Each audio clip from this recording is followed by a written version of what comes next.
गिबियावनो बाक्सा जिल्ला टेलेन्ट सार्चआव बाहागो लानाय फरायसाफोरनो आंनो गोसो गोरबोनिफ्राय अननाय जासिहरबाय। लोगोसे बिसोरनि दिथागिरिफोरनो आंनि खुलुमनाय बावहरग्रोनाय जाबाय। दिनै बाक्सा जिल्ला एबसुनि मावख' आफादाव मावखुलियाव जिरायनायनि जाहोनानो जाबाय थांनाय 15 डिसेम्बराव जानाय टेलेन्ट सार्चनि आनजादनि बिथायखौ फोसावनाय। बिथायखौ फोसावनो थाखाय बाक्सा जिल्लानि सोलोंथाइ बिफाननि नेहाथारिखौ आं खावलायहरबाय।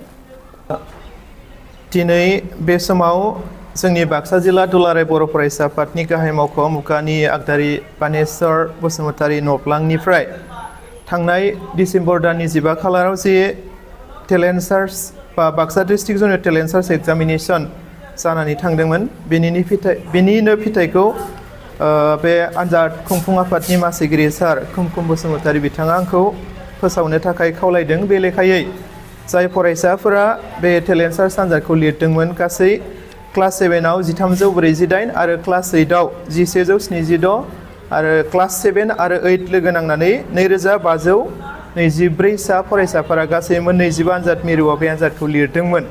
दा बेनिनो फिथाइखौ दिनै बे समाव जोङो जोंनि बाक्सा जिल्ला एबसुनि गाहाय मावख'निफ्राय फोसावनो थाखाय सिगां दोङो।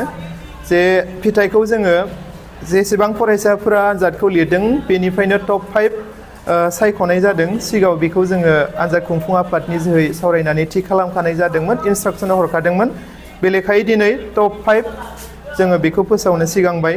गिबियाव आङो टप 5निनो क्लास 7नि जे फरायसाफोरनि टप 5 मासि आवग्रिनो हानाय बे फरायसाफोरनि मुंखौ आङो फोसावनो सिगां दोङो।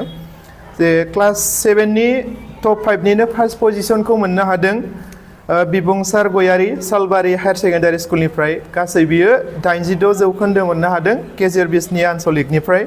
आरो सेकेन्ड पजिशनखौ मोननो हादों अलंबार दैमारि हाथरखि फरायसालि सालबारिनिफ्राय। बियो 80 जौखोन्दो मोननो हादों सालबारि आनसलिकनिफ्राय।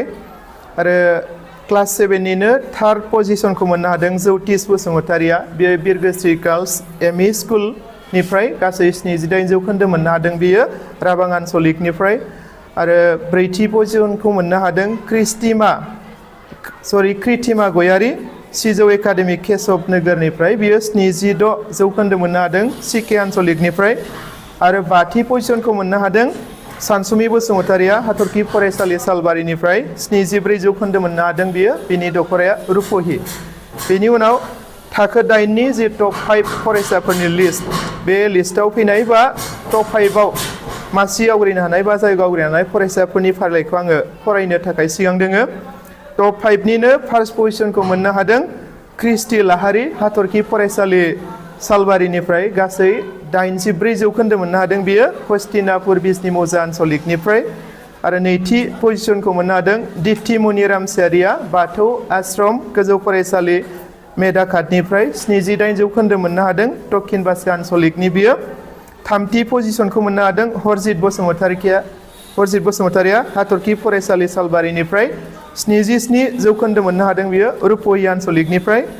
ब्रैथि पजिशनखौ मोननो हादों तुलसि उजिर बिरगोस्रि गार्ल्स एमइ स्कुलनिफ्राय। 76 जौखोन्दो मोननो हादों बियो राबां आनसलिकनिफ्राय। आरो बाथि पजिशनखौ मोननो हादों बिशाल बसुमतारिया हाथरखि फरायसालि सालबारिनिफ्राय। 74 जौखोन्दो मोननो हादों बियो रुपहि आनसलिकनिफ्राय।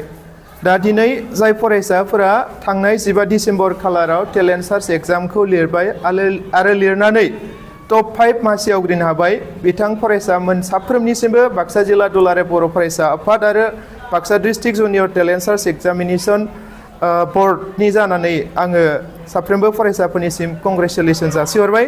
लोगोसे जाय फरायसाफोरा टप 5 जायगा आवग्रिनो हायाखिसै फंबाय बिनानाव बिथांमोननिसिमबो मोनसे खावलायनाय, दिनै हायाखै नाथाय बे हायिखौनो मोनसे एक्सपिरियेन्स हिसाबै लानानै नेक्स्ट टाइम जेन जिखि जाया एग्जामाव जेन उथ्रिसारनो थाखाय साखाफारा जायो, गोख्रों गोसो लानानै नाजायो, बेखौ साफ्रोमबो फरायसाफोरनिसिम खावलायहरनाय जाबाय।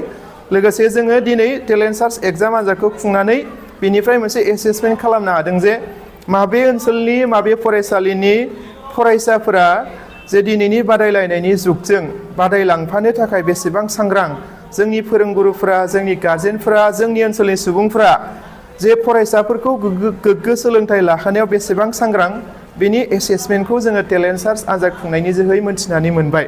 लोगोसे बे आनजाद खुंनायनि जोहै फरायसाफोरनियावबो मोनसे गिदिर एक्सपिरियेन्स जाबाय जे आनजाद लिरनांगौ, आनजाद लिरनो गोनांबा फरायसाफोरा गियोमोन आरियोमोन, नाथाय मोनसे गावनि सायाव फोथायथि बा सेल्फ कनफिडेन्स बेखौ टेलेन्ट सार्च एग्जामनि जोहै फरायसाफोरा मोनसे बारायहोनो हानाय बा सेल्फ कनफिडेन्सखौ बांहोनो हाबाय होननानै जोङो फोथायनाय दङ।